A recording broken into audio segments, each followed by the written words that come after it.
Muy buenas tardes, un saludo cordial. Voy a darle paso a Harry Martínez, que es asesor temático en Conciudadanía, para que él nos haga una lectura introductoria. Adelante, Harry. Tienes el micrófono.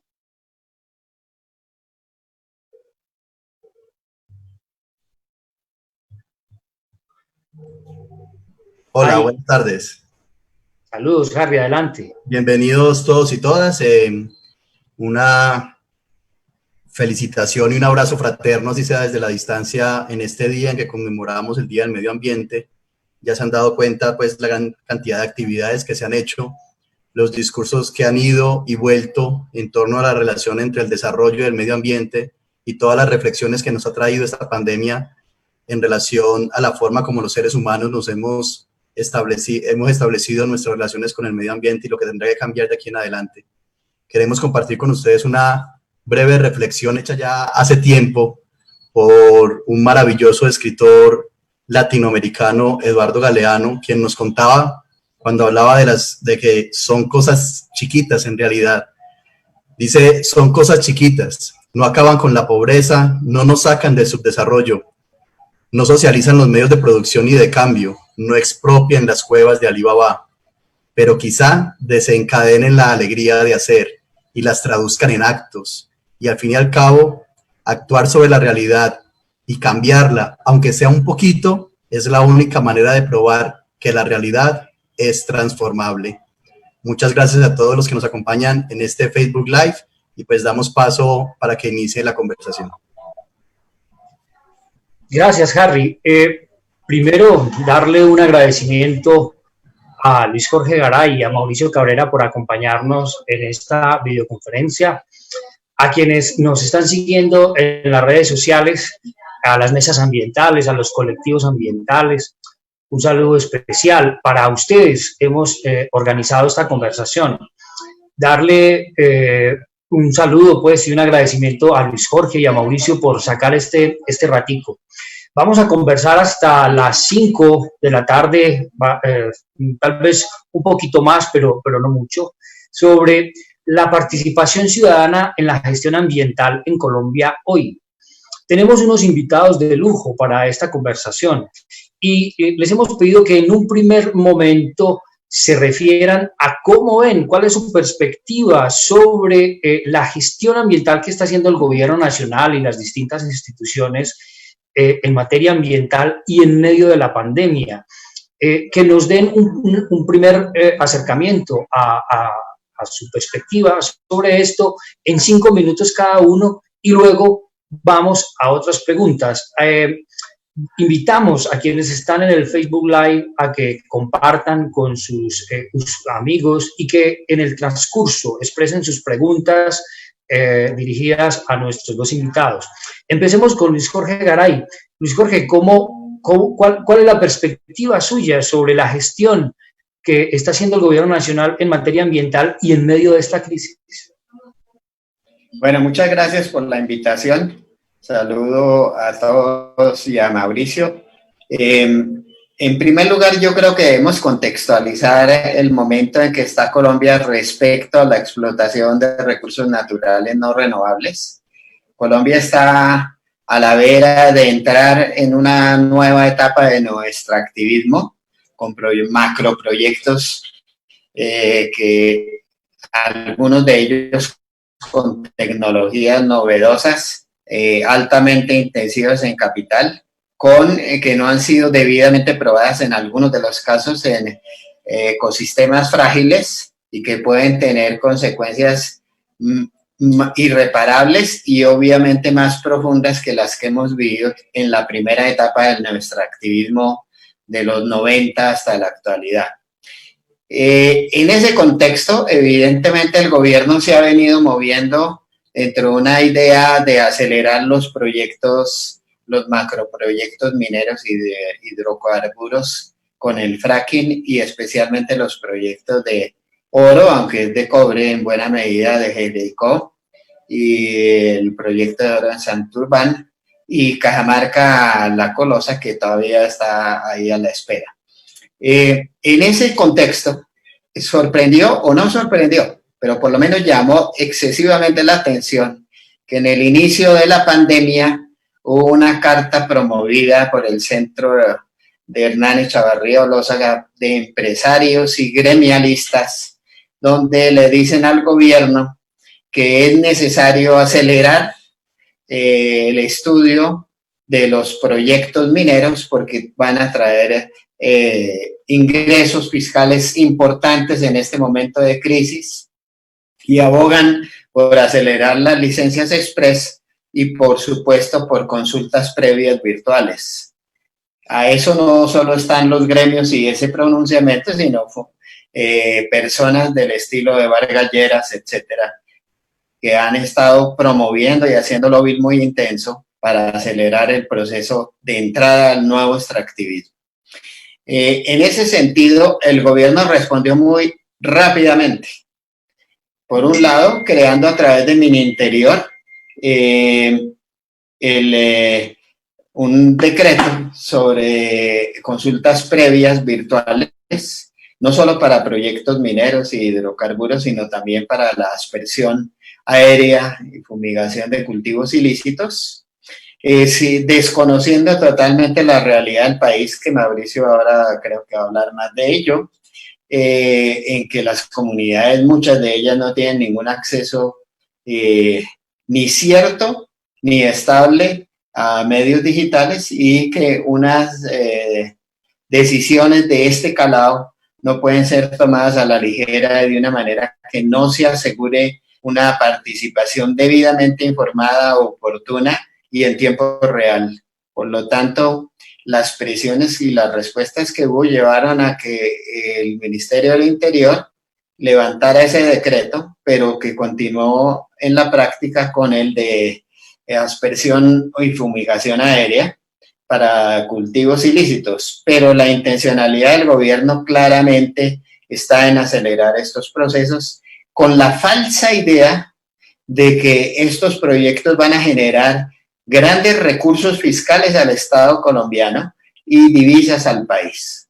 En un artículo, en un libro que publiqué con Jorge Enrique Spitia la semana pasada, hacemos un repaso de lo que ha pasado con la minería y encontramos que ambos presupuestos son falsos, y más aún en el nuevo estadio o etapa del neoextractivismo, que quizá más adelante podemos profundizar. Entonces termino diciendo, si bien el decreto de emergencia se llama emergencia económica, social y ecológica, realmente nada de ecológico, sino por el contrario, aprovechar las oportunidades para poder acelerar el extractivismo en Colombia. Gracias, profesor Garay. Mauricio, su perspectiva sobre la gestión que está haciendo el gobierno nacional en materia ambiental en medio de esta crisis. Debes encender el micrófono.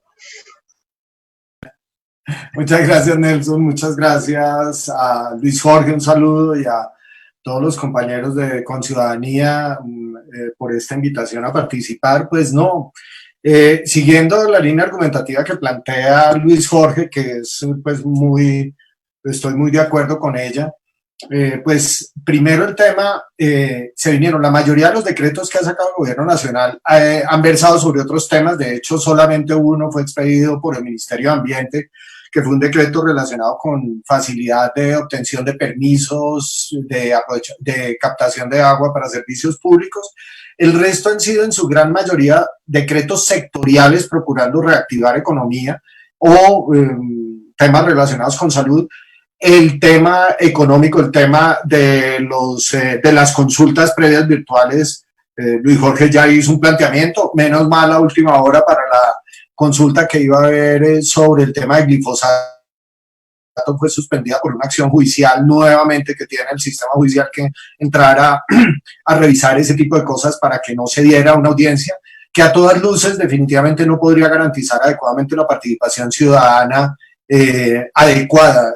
Seguimos pensando, algunos de esos decretos siguen pensándose como si estuvieran todos con el cubrimiento de Internet, que aunque precario, aunque con dificultades, pero relativamente funciona en los grandes centros urbanos del país.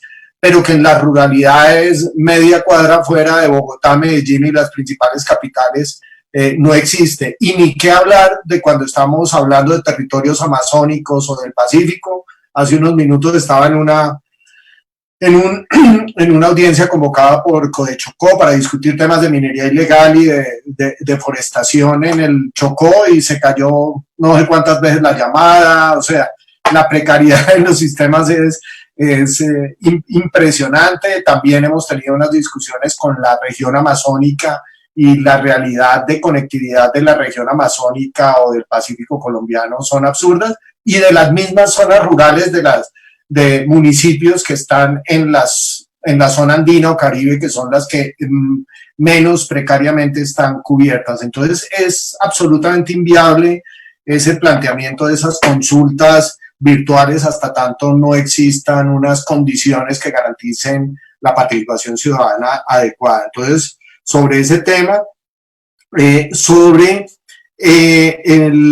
los tiempos, digamos, varios, digamos, las autoridades ambientales, el Ministerio de Ambiente ha procurado seguir con una agenda, se está teniendo unas discusiones sobre el plan forestal, por ejemplo, ha habido varias reuniones, sin embargo, con la misma dificultad. Se está discutiendo con grupos de organizaciones no gubernamentales de los grandes centros urbanos, pero un tema forestal que tiene una alta implicación efectivamente en la región pacífica o andina o amazónica, pues también tiene muchas dificultades para tener una participación amplia y suficiente. Hay unos temas que han quedado en el olvido que yo traigo a colación, y son los temas relacionados con el paro. Las reivindicaciones que se dieron en noviembre en razón al paro, que se suspenden un poco en diciembre, y después, cuando parecía que se iban a reactivar nuevamente, entra este tema del COVID en la realidad de todos nosotros, ha quedado como suspendidas, pero suspendidas parcialmente. Por ejemplo, el gobierno acaba de sacar unos decretos relacionados con el fracking, que tal vez ustedes lo vieron, que ya estructura completamente cuál va a ser los mecanismos para que las empresas que estén interesadas en hacer fracking lo hagan. Todo el proceso de consulta del decreto se dio en estos meses, y probablemente muchos de ustedes ni sabían de la existencia, y ya está expedido. Así que hay cosas que están sucediendo del sector que han generado muchas preocupaciones y no están siendo atendidas. Digamos, el fracking era uno de los 5 grandes requerimientos que habían hecho las organizaciones ambientales y sociales en el paro. Era fundamentalmente fracking, glifosato, un tema de aletas de tiburón, el control a la deforestación y acuerdo de Escazú. El acuerdo de Escazú, en este momento, glifosato, pues ya vimos el estado en que estaba, que es que se está pretendiendo sacar adelante eso. Fracking, pues ya les conté que hay un decreto recién expedido. Lo de aletas de tiburón está como en stand-by. La deforestación está disparada, y un tema es la falta de capacidad de las autoridades ambientales para cumplir adecuadamente con su control. En la Amazonia, en este momento, por informes que hemos tenido, tanto la Amazonia está disparada, la deforestación, como la actividad minera ilegal en la serranía de San Lucas, en el Bajo Cauca antioqueño y en el Chocó. En el Chocó está nuevamente disparada la extracción ilícita de minerales. Entonces, pues, y una incapacidad de ejercer adecuadamente las funciones. Hay territorios que están cerrados porque se está haciendo minería criminal en algunos de esos territorios. Entonces, pues el panorama no es muy alentador definitivamente en varios de los escenarios, y están sucediendo cosas mientras estamos encerrados, ya sea por actores ilegales o por baja capacidad del Estado. Por último, de pronto planteo el acuerdo de Escazú, que había firmado el presidente a finales del año pasado, principios de este año, firmó el que se comprometió con que se iba a hacer el trámite. Ya pasó todo este periodo legislativo, quedan unos días de este periodo legislativo, y el proyecto de ley para iniciar el trámite del proyecto de ley del Acuerdo de Escazú, que es para garantía de información, de acceso a la información y de protección de líderes, no fue presentado por el gobierno nacional, aun cuando se había comprometido a que iba a ser el primer decreto, el primer proyecto de ley que iba a estar radicado en el Congreso. Muy bien, gracias Mauricio. Estamos dialogando con Mauricio Cabrera, él es experto en temas de política minera para WWF, y con Luis Jorge Garay, un economista muy reconocido en Colombia, y estamos hablando sobre la gestión en temas ambientales y la participación ciudadana en medio de esta crisis. Esta conversación la estamos haciendo en el marco del proyecto Salvaguarda Ciudadanía Ambiental para el uso del agua en Antioquia. Es un proyecto a cargo de Horizon 3000 de Austria, operado por Conciudadanía en 36 municipios de Antioquia. Es financiado por la Unión Europea y tiene el apoyo de la Agencia de Cooperación Austriaca para el Desarrollo, IDKA, de Austria. Profesor Luis Jorge Garay, ya estamos advertidos que el gobierno nacional va a presionar la gestión de las licencias ambientales para obtener recursos provenientes de la minería. Este es un estado minero y cantinero y hoy pues ambas actividades están muy paralizadas. ¿Cuáles son las perspectivas suyas respecto de los recursos que va a necesitar el gobierno nacional para atender esta crisis y el restablecimiento de las dinámicas económicas y cuáles son las amenazas que tenemos ahí en materia de extractivismo o de ese nuevo extractivismo del que hablaba ahora? Bueno, muchas gracias.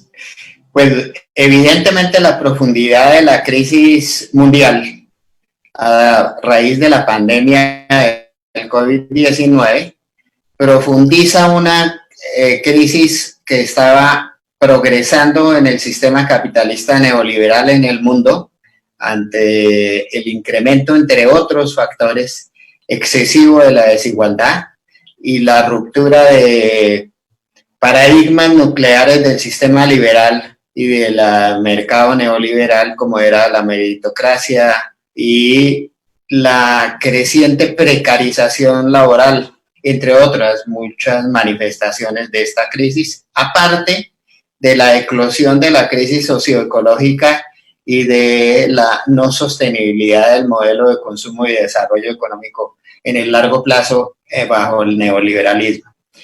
Colombia no escapa de ello. La crisis mundial con la COVID-19 está llevando a que probablemente sea la crisis más grave del último siglo, incluso mayor a la Gran Depresión del 29 a nivel mundial. A nivel de Colombia, Colombia probablemente va a tener en el año 2020 una recesión como nunca se había visto desde que hay estadísticas en Colombia. Va a depender mucho de la evolución de la pandemia, porque acordémonos que todavía estamos en la curva ascendente de contagio y no se ven claras los síntomas de reactivación. Entre otras muchas razones es porque la política que ha emprendido el gobierno para enfrentar la pandemia es una política en lo social miserabilista, es decir, de complementar programas sociales como Familias en Acción, Jóvenes en Acción, Adulto Mayor y ahora el ingreso solidario, que no cubre ni el 18% del salario mínimo legal vigente mensual a un hogar de 3.6 miembros, como es en promedio los hogares de los estratos en esa clasificación 1 y 2. En eso ha llevado o va a llevar a un empobrecimiento masivo y una caída de la demanda interna de estos sectores sin precedentes. Y por el otro lado ha dado poco a poco cada vez más prebendas, primero a través de instrumentos financieros para financiar y dar créditos frescos a las empresas medianas, grandes, y ha dejado bastante desamparado al sector de las microempresas y pymes, especialmente las informales. Con esa situación es probable, según los últimos cálculos que han cambiado en los últimos 2 meses rápidamente, que Colombia pueda llegar a tener una caída del PIB en este año del orden de menos 5%. Nosotros inicialmente en marzo estimábamos menos 1%, pero ha ido subiendo y ahora hay varias entidades que ya piensan que puede ser menos 5 o menos 6%.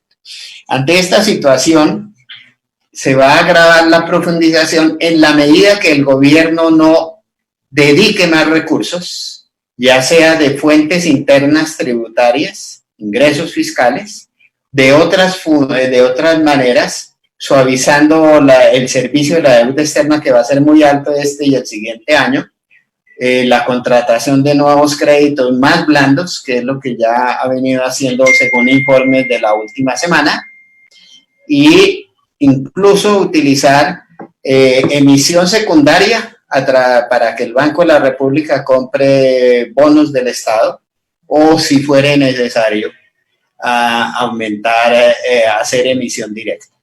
Colombia ha tenido una política de nuevo miserabilista a tal punto que la Universidad de Columbia en Nueva York clasifica a Colombia en el puesto 76 en cuanto a intensidad de la política para enfrentar el COVID, a pesar de que el presidente Duque la semana pasada dijo que le estaba dedicando el país más de 120 billones de pesos, es decir, 12% del PIB, pero el 70% de ese monto es básicamente a vales y garantías para créditos a empresas medianas y grandes, y solo la política social pura está llegando al 4,5% del PIB.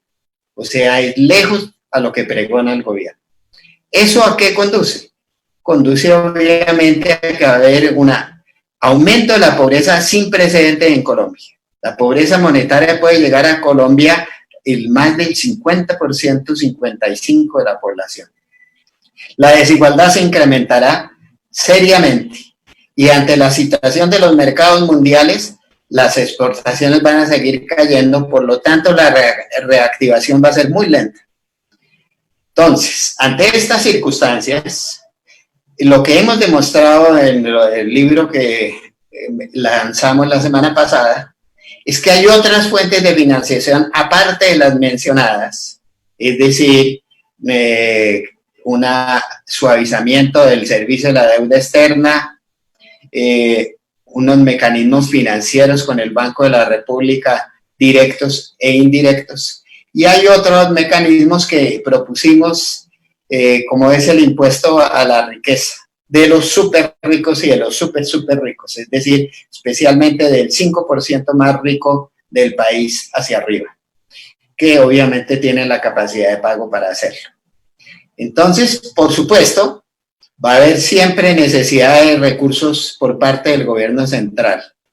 Y uno de los argumentos promovido por los gremios interesados en un momento claramente oportunista, es decir, que los proyectos mineros y secundariamente el fracking sí van a proveer recursos tributarios suficientes o importantes para enfrentar esta pandemia. En ese libro nosotros mostramos algo que ya habíamos hecho con el grupo de la Contraloría General, en la cual Mauricio participó, y es demostrar una vez más que al año, en promedio, lo que es proyectos mineros propiamente dichos, solo proveen entre impuestos a la renta y regalías 0,6% del PIB. Una cosa diferente es hidrocarburos, porque está en cabeza entre otras, de Ecopetrol, que hace que la relación impositiva y de distribución de ganancias favorezca más las finanzas públicas. Aunque con ello no quiero decir que justifico fracking de manera alguna, pero es para mostrar que la minería no genera recursos. Y algo más grave, que el neoextractivismo, la nueva etapa, con los proyectos como el de Jericó y el de Santurbán, van a generar menos ingresos fiscales todavía, en relación al tamaño de la producción y de la inversión. Porque es un modelo en clave donde no va a generar ningún valor agregado en el país excepto el transporte y máximo, en el caso de Jericó, 3.000 empleos directos máximo. o sea, no se compadece con esa inversión, lo cual implica que no es ninguna panacea y que, por el contrario, no es ninguna justificación para poder impulsar por detrás de la puerta con recorte de derechos sociales y garantías proyectos de esta naturaleza en el país. Hay otras vías sanas para poder enfrentar, ojalá, una política que enfrente definitivamente la pobreza que va a sufrir más de la mitad de la población colombiana, porque el confinamiento, que es una política social, ha exigido desproporcionadamente un mayor sacrificio a las clases pobres que a los demás de la sociedad, porque son clases que dependen del ingreso cotidiano, que al recortársele súbitamente quedan sin ningún recurso para sobrevivir. Entonces, ese tipo de argumentos es falacioso y requerimos ahondar en otras fuentes de financiación diferentes a estas que usted menciona. Gracias, profesor Garay. Saludos a las personas que nos siguen en el Facebook Live de Conciudadanía desde distintos municipios de Antioquia. Un saludo especial a la Mesa Ambiental de Betania, en el suroeste, que hoy ha podido reunirse a ver esta conferencia para celebrar actividades de la Semana del Medio Ambiente. Un saludo también a la Red de Control Social, que ha cancelado la reunión ordinaria para estar con nosotros en esta conferencia. Mauricio, con mucha frecuencia se dice que el problema central que tiene Colombia en materia ambiental es la deforestación, pues porque atenta a todas vistas contra nuestra riqueza biodiversa y contra nuestra riqueza hídrica. Aquí en Antioquia, antes de que llegara la crisis del coronavirus, discutíamos el papel de la deforestación en el sur del país y en la Amazonía y su influencia en la calidad del aire de las ciudades de Colombia, pero en especial Medellín. Usted se ha dedicado en los últimos días a estudiar el tema de la deforestación. ¿Qué es lo que está pasando en este tema de la deforestación hoy en Colombia? No, la deforestación está disparada en el país. El último reporte aún no lo ha sacado a liderar, entiendo que ya lo tiene, sin embargo, aún no lo han hecho público. Se supone, hoy estaba en el evento de Chocó precisamente con el encargado en el IDEAM del monitoreo. Sin embargo, se estiman, de acuerdo con un monitoreo que hace FCDS, una organización que trabaja en ese tema con el SINCHI, con el Instituto de Investigaciones Ambientales de la Amazonia, que se están manteniendo e incluso incrementando las tasas de deforestación que ha venido presentando el país. Estábamos alrededor de 190.000 hectáreas, estamos catalogados casi como el tercer o cuarto país con deforestación en el mundo.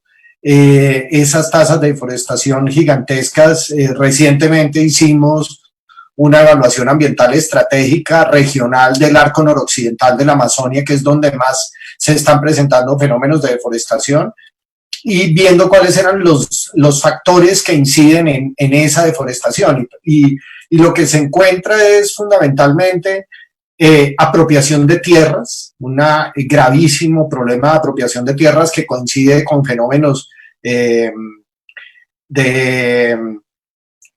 que históricamente se han presentado en el país de apropiación en la década del 90 y en los 2000 alrededor de fenómenos de paramilitarismo.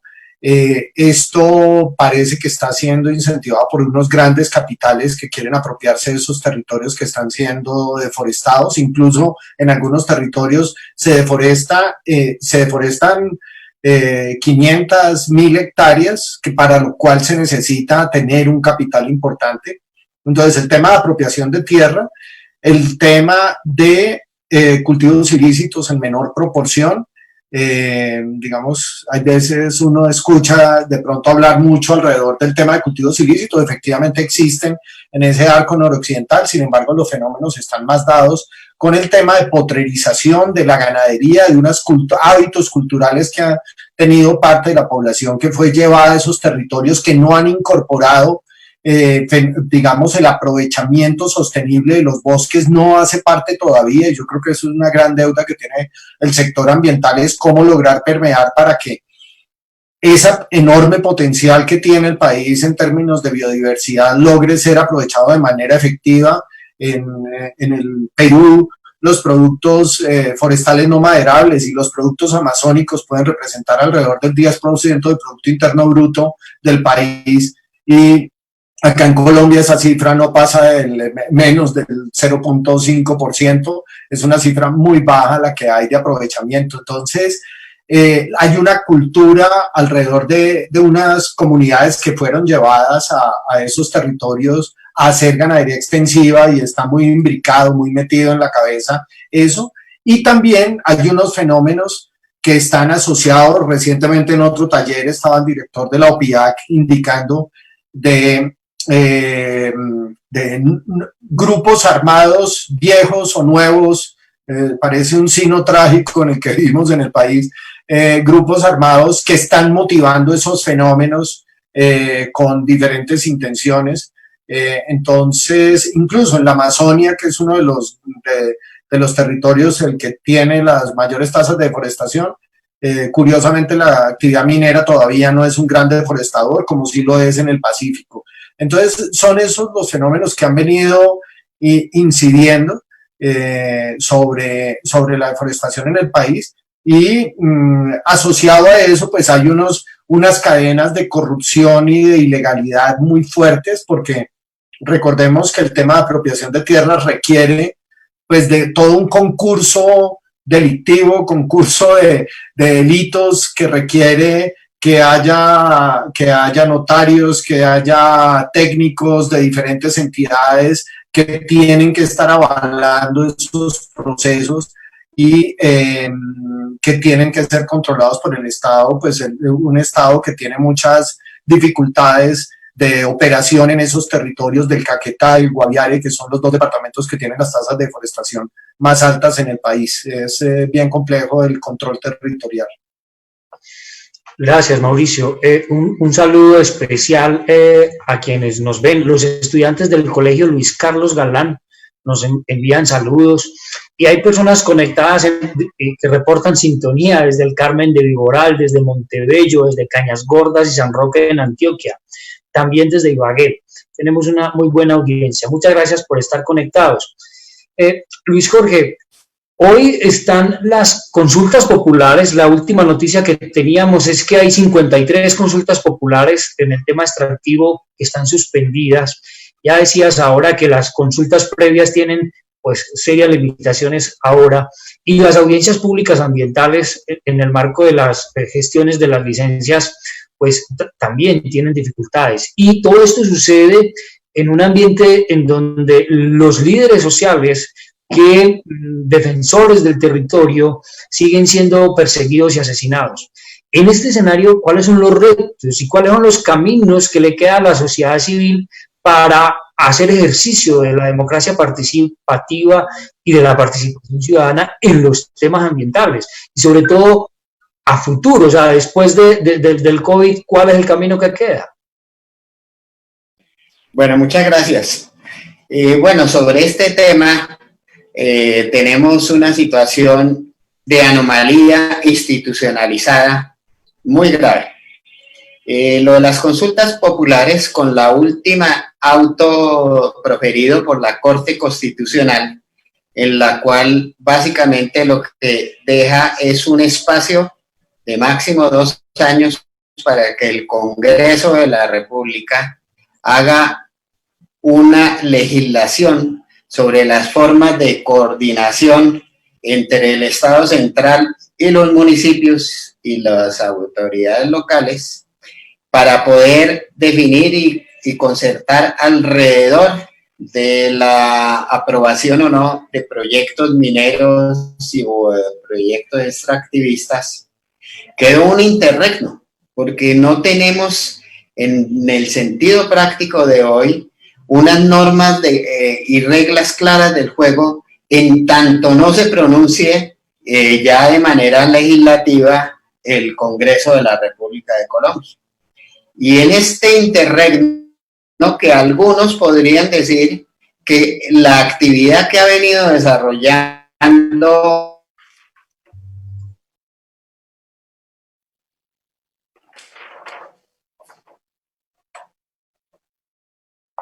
parece que tuvimos dificultades con la conexión de... Se proceda rápidamente en el estudio de licencias ambientales, tenemos una situación de anomalía absoluta que podría ser incluso ser demandada en términos constitucionales cualquier decisión apresurada que tome el gobierno respecto a este tipo de proyectos o cualquier otro, sin que haya unas normas claras del juego, y más aún en la medida que el gobierno nacional ha querido empezar a utilizar ya desde antes de la pandemia recursos nada probados ni nada estrictos de lo que se llama hacer unas no consultas populares, sino consultas a las comunidades, creyendo que solamente con la visita de la ministra de turno a un sitio como Jericó y que hable con 10 personas, es ya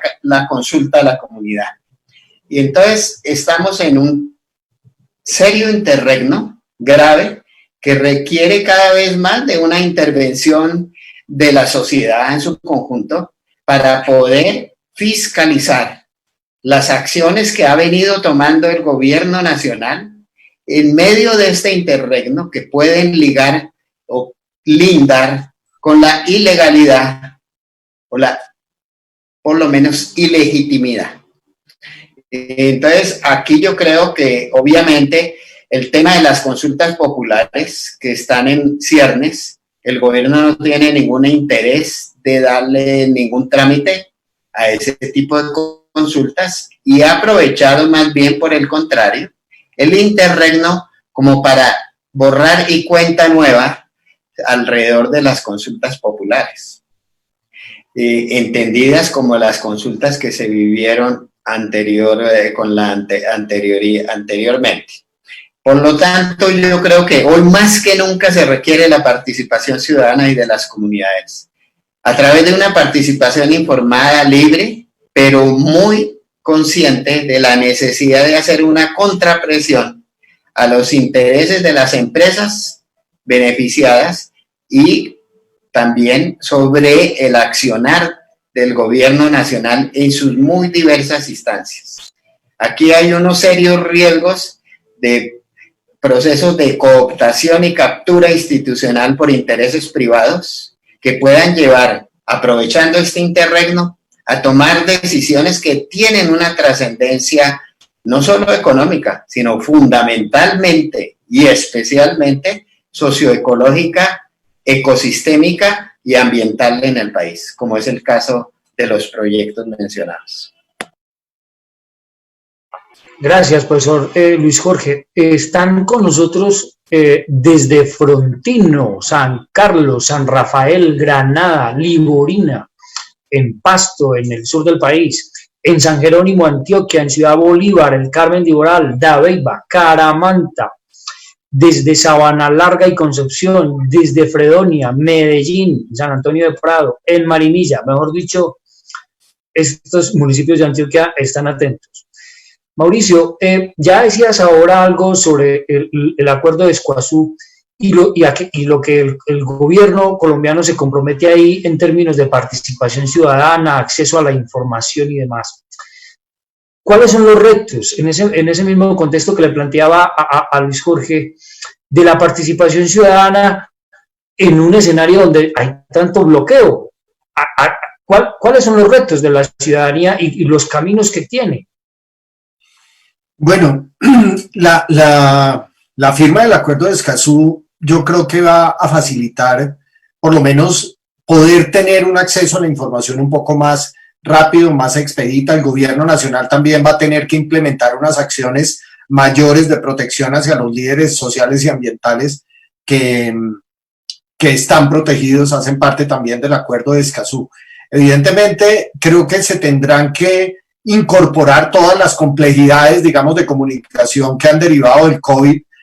Sin embargo, yo espero que cuando el acuerdo de Escazú esté firmado y aprobado por la Corte Constitucional, ya en ese momento hayamos vuelto a una normalidad, digamos, a la que estábamos acostumbrados, entendiendo que ojalá no cogiera el rumbo que plantea Luis Jorge, que es un poco la tendencia que se ha visto con los decretos, y es la profundización de un modelo que definitivamente este modelo ha sido el que ha generado una problemática como el COVID, que es la intervención de la naturaleza de una forma desordenada, caótica, excesiva.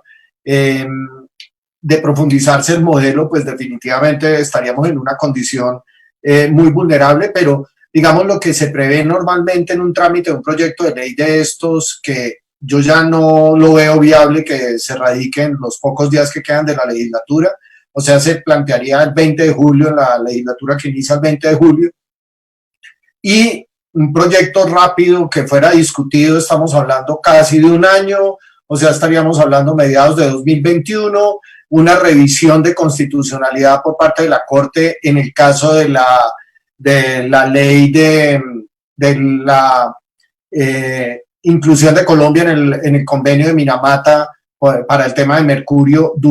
El análisis de la Corte Constitucional duró aproximadamente un año, o sea, ya estaríamos hablando de mediados de 2022 que pudiéramos estar firmando el ingreso al acuerdo de Escazú. Ya uno se supone que para ese momento la normalidad debería haber llegado.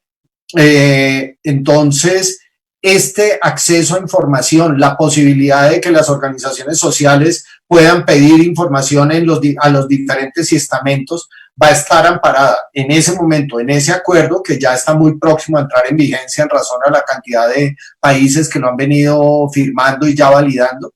Y eso, el incumplimiento de esa norma podría tener implicaciones judiciales en tribunales internacionales. Entonces, digamos, la firma del acuerdo es un tema bien importante, pero como les digo, yo creo en el escenario más corto estaríamos hablando de alrededor de inicios de 2022.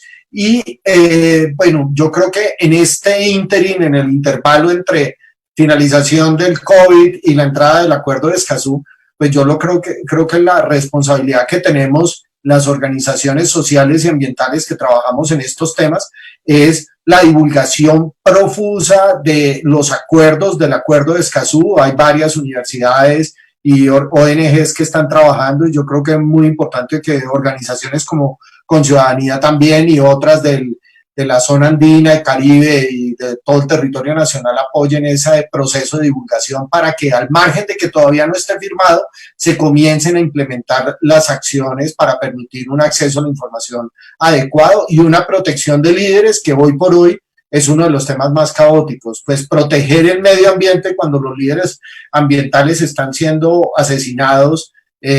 Incluso hay últimamente se ha visto una correlación en algunas de las zonas mineras donde están reactivándose actividades mineras, como les decía, de minería criminal. Se están presentando asesinatos de líderes. Ha sucedido en la Serranía de San Lucas, está sucediendo recientemente, estoy hablando de asesinatos de líderes la semana pasada en la Serranía de San Lucas, la semana pasada en el Chocó y en el Bajo Cauca y en el norte del departamento del Cauca. O sea, la temática de protección de líderes es fundamental, y yo creo que en eso tenemos que seguir apelando a todas las acciones judiciales, incluso con llegada a tribunales internacionales, que en ocasiones han sido más efectivos que las mismas acciones del gobierno nacional.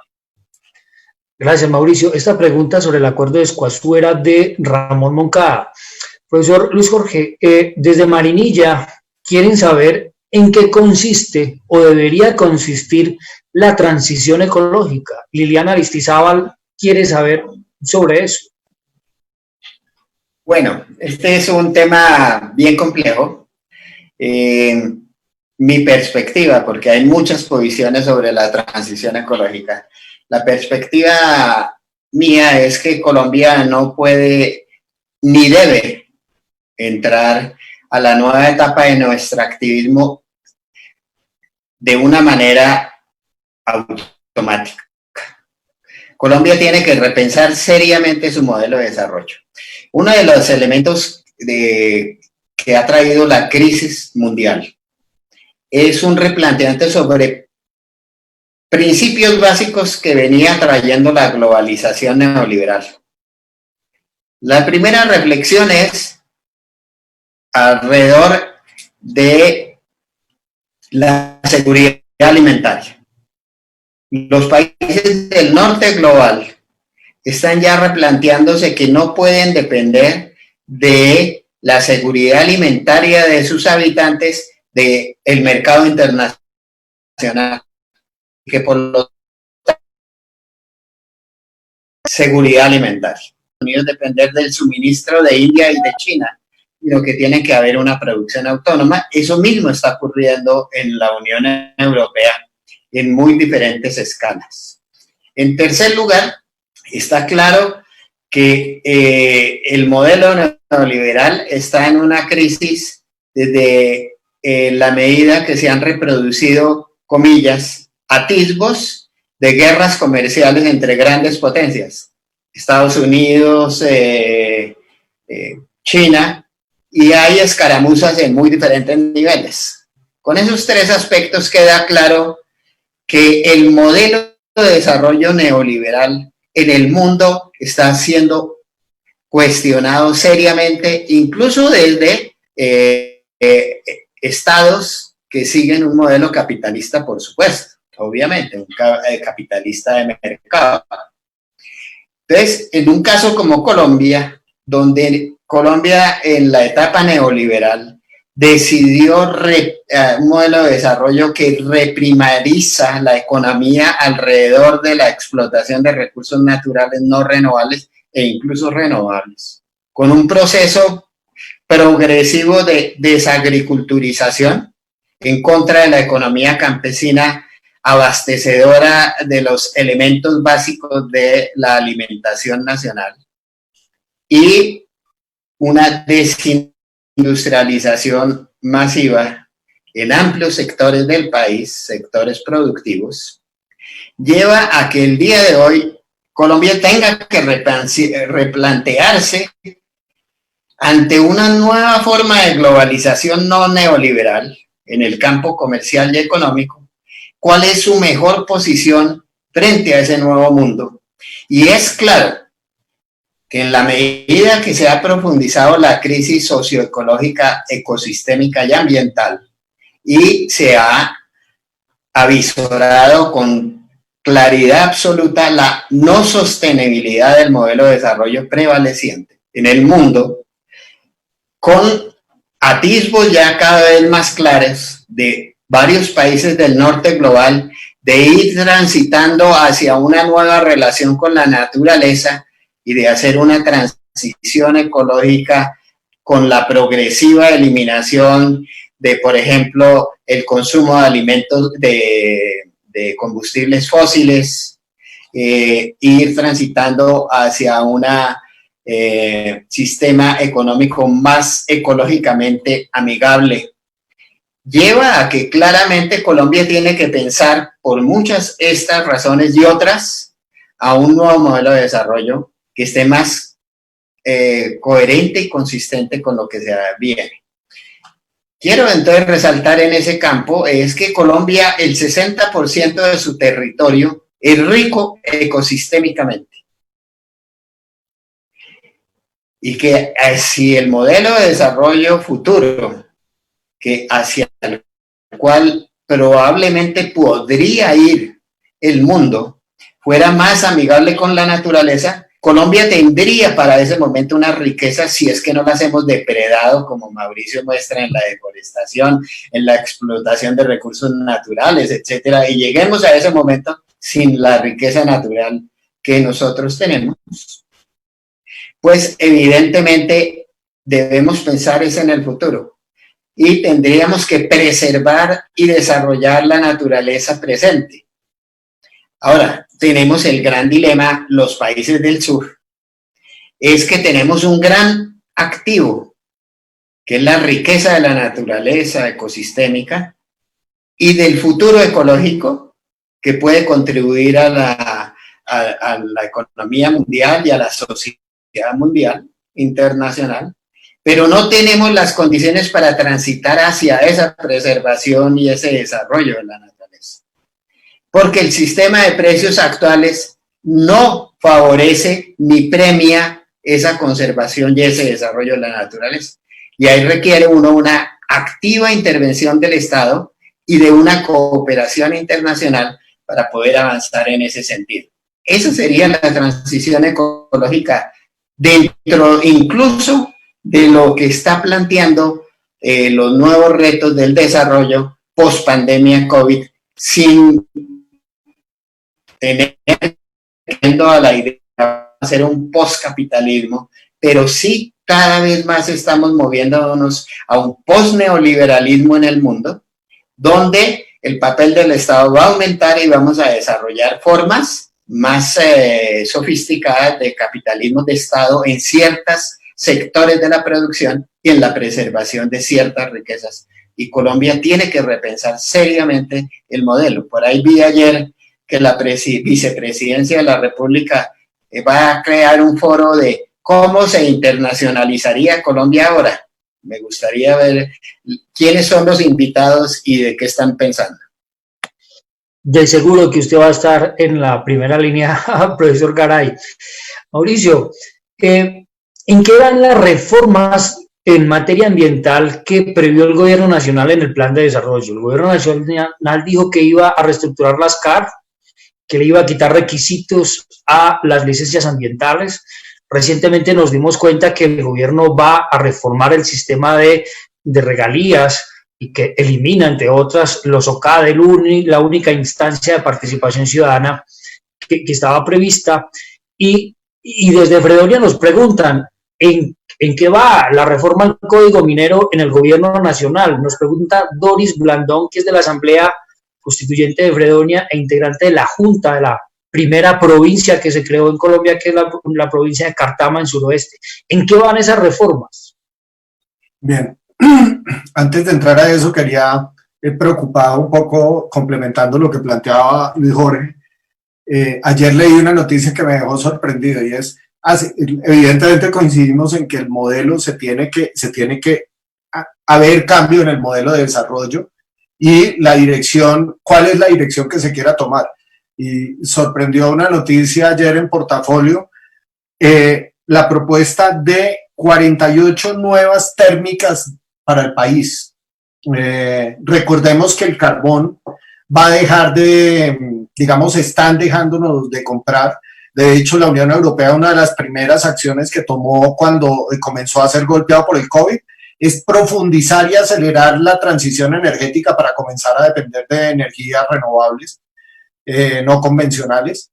Y nosotros estamos, claro, es un mercado que va a dejar de comprar carbón, y lo que estamos planteando acá es entonces comenzar a activar más térmicas. Hay una noticia ayer que me dejó preocupados, además de la del fracking que ya les estaba contando hace unos minutos, cuando el último informe del panel intergubernamental de cambio climático plantea que para poder llegar a los valores que se necesitan de emisiones, a las disminuciones que se necesitan de emisiones, se tiene que quedar el 80% del carbón que está en este momento, que hay en el mundo, debería quedarse enterrado, no explotado.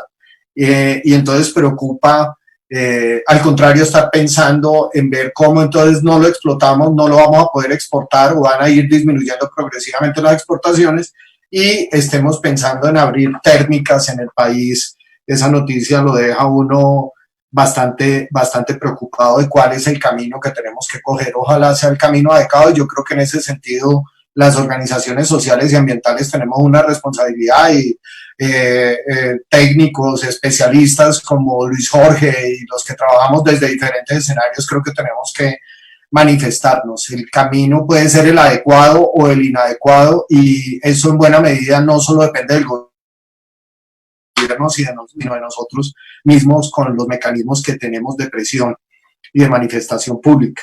Respecto a las reformas que tú estabas planteando, que planteó el gobierno nacional, La reforma de las CARS se están dando. El gobierno nacional llegó a acuerdos con la Asociación de Corporaciones Autónomas Regionales, con ASOCARS, en una modificación legislativa que digamos que no es una modificación sustancial, no se eliminan corporaciones, no se redireccionan, digamos, los elementos importantes y responsabilidades, ni las autonomías, que me parece bien respecto a autonomías, pero en cuanto a eficiencia, pues yo veo, y muchos ambientalistas hemos planteado la cierta debilidad que hubo en la reforma. Es una reforma no estructural de las corporaciones autónomas.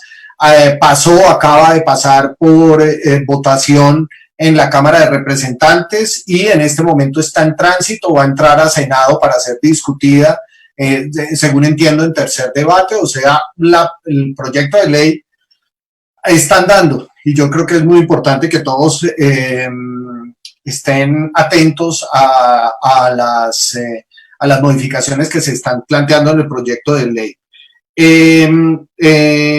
Básicamente se está planteando temas de acceso a información, de participación, de la elección, cómo se elige al representante, al director y a los representantes de sociedad civil. Entonces yo creo que para organizaciones como Conciudadanía es muy importante estar atento. Yo les puedo compartir el último proyecto de ley que entró a Senado para ser analizado.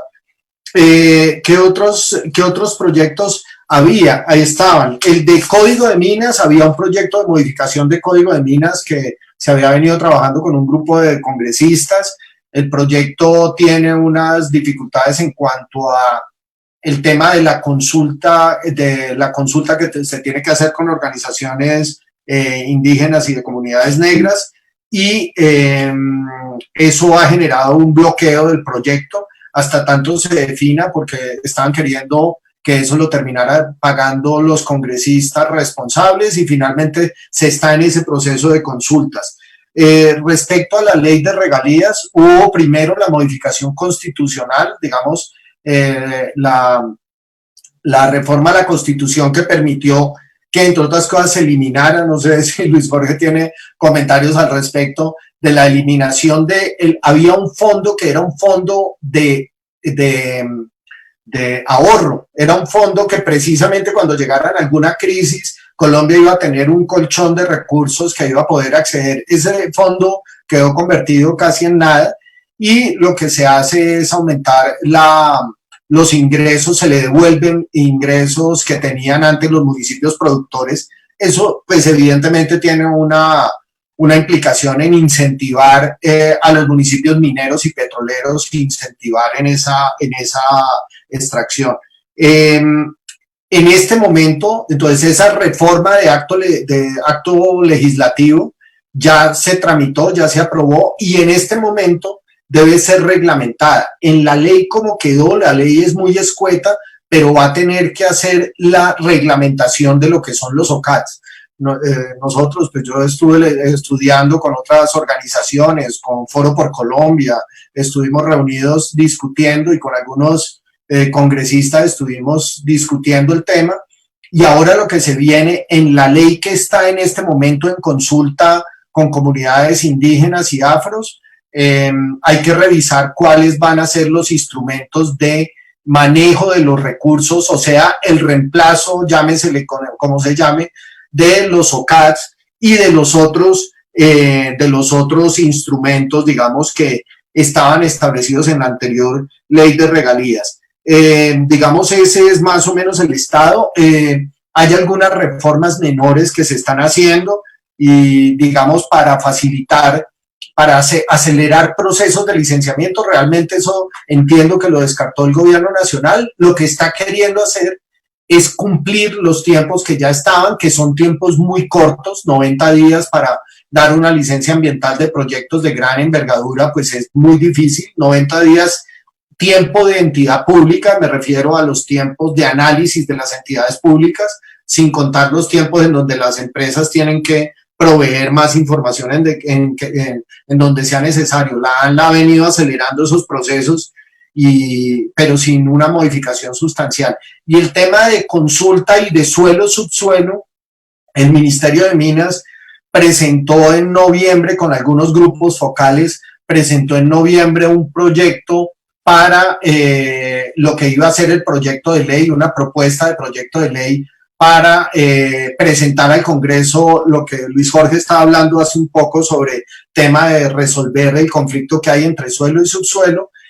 Y ese trámite, esa propuesta que presentó el Ministerio de Minas recibió muchas observaciones, tanto por parte de los sectores mineros y petroleros, como de los sectores ambientalistas y sociales que tuvimos la oportunidad de ser consultados.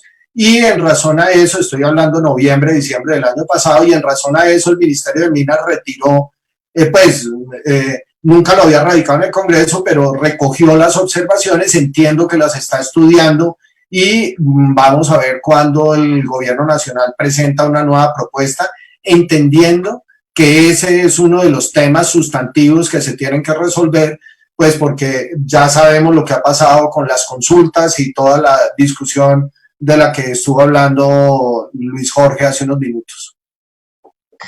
Gracias. Ya son las 5:06 de la tarde y yo creo que esta es la última, digamos, dos últimas preguntas. También se nos cayó la transmisión en el Facebook Live, pero le damos la bienvenida a quienes regresaron y gracias por la fidelidad.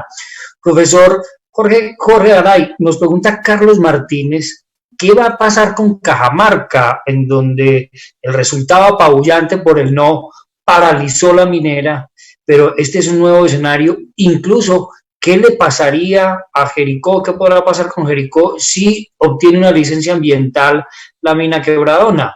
¿Cuál es el escenario que usted ve para los próximos días en esas materias? Pues yo lo veo con altísima preocupación.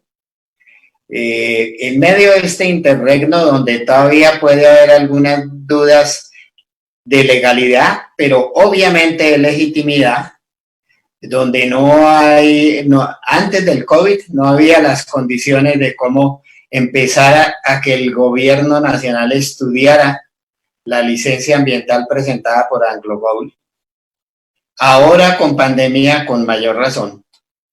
Tengo la seria preocupación de que este proyecto de Jericó, hablando en particular de Jericó, tiene demasiados intervinientes por parte de gremios y empresas interesadas que presionen indebidamente, como lo han hecho en algunas ocasiones, para una eventual aprobación de esa licencia ambiental. Las características de ese proyecto son tan novedosas en términos de la tecnología utilizada y de la fragilidad ecosistémica de ese territorio, aparte de la riqueza de las aguas profundas, que hay serias dudas y cuestionamientos al mismo estudio que presentó ante la ANLA AngloGold Ashanti, lo que lleva a que en el mejor de los casos debería hacerse un replanteamiento con nuevos estudios en muchos de los campos, para empezar, si aún se siguiera ese estudio. Lo único que es claro en ese caso de Jericó es que ya en plena apenas exploración se han encontrado fallas muy protuberantes, como la recién ocurrida hace, no sé si 6 semanas, donde empezó a haber una fuga de aguas o de material que nunca se aclaró, hasta donde yo entiendo desde Bogotá, no sé, allá en la región sí ya se sabe, que es claro que la fragilidad respecto a este proyecto, no solo por el impacto en paisaje, que es evidente, sino en aguas profundas, en los residuos cuantiosos o cuantiosísimos que va a tener en la vera del río Cauca, etcétera, etcétera, etcétera, pues llevan o ameritan o exigen, más que ameritan, que haya una participación ciudadana mucho más clara, libre e informada. En los intervinientes hay un estudio por parte de Confama sobre el impacto de aguas profundas, como uno de los elementos, no el único, donde según entiendo, porque no lo conocemos, pero según entiendo, muestra las grandes problemáticas que traería sobre las aguas profundas y las fuentes de agua de la zona. Y hay muchísimos otros elementos. Entonces, aquí yo creo que se necesita un activismo no solo judicial. Si se ve la violación de procedimientos por la puerta de atrás, aprovechando el gobierno la situación de excepcionalidad que vive el gobierno, que vive el país, pero algo más importante, un activismo social mucho más activo o mucho más proactivo, que ya no solo tenga una visión de un proyecto uno por uno, sino una visión más integrada entre los diferentes comunidades de las zonas donde se van a realizar se irían a realizar estos nuevos proyectos, para tener una presencia social muy clara de fiscalización sobre cómo se va a proceder por parte del gobierno con estos estudios. Y eso ocurre con Cajamarca, porque pues lo que uno ve es la tendencia del gobierno a desconocer el resultado de la consulta popular. Entonces, hay que estar muy vigilantes a cómo va a proceder el gobierno en esto. Concluyo. Se tiene que ir creando un movimiento nacional más fuerte respecto a el futuro del neoextractivismo en Colombia. No podemos seguir con luchas, y únicamente con luchas particulares en cada territorio aisladamente, y yo creo que es necesario que haya un movimiento mucho más integrado con una visión de transición ecológica y de modelo de desarrollo para Colombia. Gracias, profesor Luis Jorge. Tenemos una pregunta de Hernán Porras. Hernán dice, tenemos una clase dirigente enquistada que se niega a la modernización y ecologización de nuestra sociedad en beneficio de la población. Y nos pregunta, ¿quiénes aglutinan, quiénes cohesionan y cómo deberían liderar el cambio? Esa pregunta para Mauricio. Nelson, yo creo que el mecanismo sigue siendo, con todas las fallas que pueda tener, es el democrático definitivamente. Y en esos espacios democráticos de participación ciudadana, yo creo que los que tenemos la responsabilidad somos las organizaciones sociales, ambientales, los trabajos técnicos que podemos hacer desde visión económica, desde visión ambiental, visión económica, personas como Luis Jorge, visión ambiental como otras personas que han venido trabajando desde hace muchos años, como organizaciones como la que yo trabajo, que tenemos que proveer información y evidentemente organizaciones, yo a veces siento, y eso lo he hablado mucho con Foro por Colombia y también con Ciudadanía, necesitamos comenzar a acercar un poco esos discursos, un poco pareciera que el movimiento social va por un lado, el movimiento ambiental por el otro. Yo creo que parte del éxito que tuvo en su momento la publicación de los libros de la Contraloría es que logramos materializar en una sola organización, sí, muy importante, sí, pues como ente de control, pero logramos sentar a economistas, ambientalistas y abogados en donde cada uno desde diferentes perspectivas estaba planteando una visión un poco más integral de lo que estaba implicando la minería para el país. Entonces yo creo que la responsabilidad está en nosotros en buena medida. Yo espero, por ejemplo, haciendo una analogía, que las malas decisiones que han venido tomando líderes como Trump en Estados Unidos o como Bolsonaro en Brasil ayuden al proceso de caída de esos personajes y ojalá una elección de mejores líderes en esos países, los dos muy importantes para Colombia en razón a las balanzas comerciales y a la influencia que tienen sobre nosotros.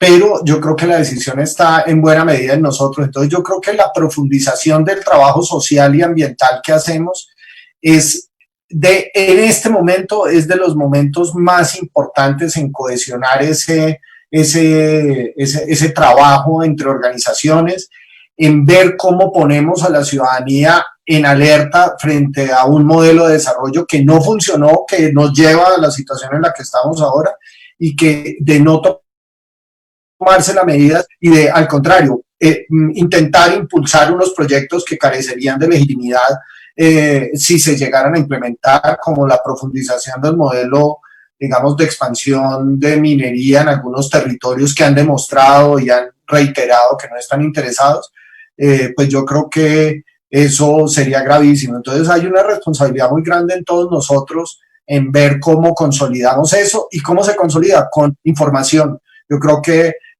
poder compartir el conocimiento poco, mucho que se tenga, en ampliar las redes, que reflexionen. Yo creo que en medio de todo, como parte positiva del COVID, lo digo yo, pues con todas las complejidades que está teniendo económicas, ambientales y sociales, pero digamos, yo creo que también la gente se ha dado más cuenta de las implicaciones de la intervención de la naturaleza y ha tenido procesos de reflexión, o pareciera en algunos escenarios, por los artículos que salen, por las discusiones que se oyen, que la gente está intentando reconectarse con la naturaleza y ver las implicaciones que eso tenga. Entonces, discursos como los que muchos de nosotros estamos planteando a la sociedad, yo creo que tienen cada día más vigencia, y el que encuentre uno, digamos, organizaciones como la OCDE que están mandando mensajes también en la misma dirección, Naciones Unidas que también está planteando eso,